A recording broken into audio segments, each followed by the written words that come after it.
Please stop pushing. I can't take this anymore. The concert venue is packed tight. A man behind me keeps pressing into my backside. I'm wearing a mini skirt today with a thong underneath, and it only makes the situation worse. He lifts my skirt and presses himself against my hips. As the atmosphere heats up, someone in front of me slams into me, and I stumble back a step. My body stiffens as I feel like something just slid inside me. My name was Mandy Cox, and I was a diehard fangirl. I wanted a celebrity to notice me, so I dressed for attention.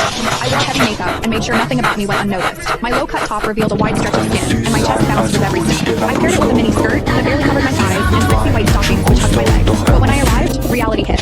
The concert venue was packed so tightly I couldn't move, and the crowd swallowed me whole. The celebrity was never going to notice me. I craned my neck and shouted, "Darling, take me." I never imagined that line would draw the wrong kind of attention. Instead of the celebrity, it caught a filthy creep. After I shouted it, I became aware of a man behind me, repeatedly bumping into me. At first, I brushed it off. In a crowd that dense, accidental contact was easy to explain, but the feeling wouldn't go away. Something hard kept pressing against my butt from behind. I assumed I'd accidentally backed into his hand where it rested behind me, so I turned and offered a polite apology. "Sorry, I didn't mean to bump into you." He paused, then flashed a leering smile and said, "It's okay, I don't mind." When I turned back toward the stage, I felt him kick against me again, more deliberate than before. I kept my attention on the celebrity on stage and shut him out. The man became increasingly brazen, pulling up my skirt and pressing close against my backside. I had only a thong on underneath, which left my butt exposed. I felt his touch directly against my skin and assumed it was his finger. Only then did I realize something was wrong.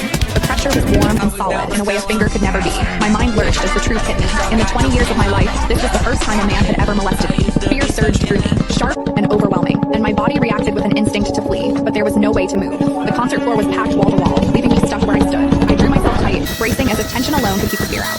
As I did, my hips closed around the man's so-called finger, trapping it between my cheeks. An unfamiliar sensation followed, and warmth rose to my face. What confused me was that I didn't recoil from it. There was a muted comfort to it, and against my will, it sparked a faint sense of expectation. The man behind me seemed to take it as a signal. He moved in closer, repeating the motion until the intrusion was unmistakable. I had lived a sheltered life as a college student, and now I was being toyed with by a stranger while surrounded by people. Shame surged within me without warning. I felt the urge to sob, but my throat closed, and my voice deserted me. Worse still, the pressure forced my thong inward and sent a restless, prickling discomfort through my body that wouldn't fade. A quiet, involuntary sound escaped me, and the embarrassment followed instantly. I gathered myself and strained to suppress it, holding it down until my throat tightened. The blaring music and the screams around me drowned everything out. With every eye fixed on the stage, no one was aware of what was happening to me. At the same time, the intensity continued to rise, touching something deep inside me. I bit down on my lip as cold sweat traced my spine. My awareness was tipping back and forth between humiliation and a pleasure I couldn't bring myself to name. I knew I couldn't take it anymore if it continued, so I turned sharply to face the man behind me.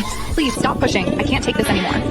When I finished speaking, the man leaned toward me and whispered in my ear, "Is it exciting, the way I'm pushing against you?" The shame was overwhelming, and I was on the verge of crying. I'm a virgin. I've never done that kind of thing. Please, let me go. He didn't stop. Instead, his gaze burned deeper as he seized my waist, the pressure growing stronger. "You're really a virgin? Then let me show you what it feels like to be a..." Click the link in my bio to get the full story for free.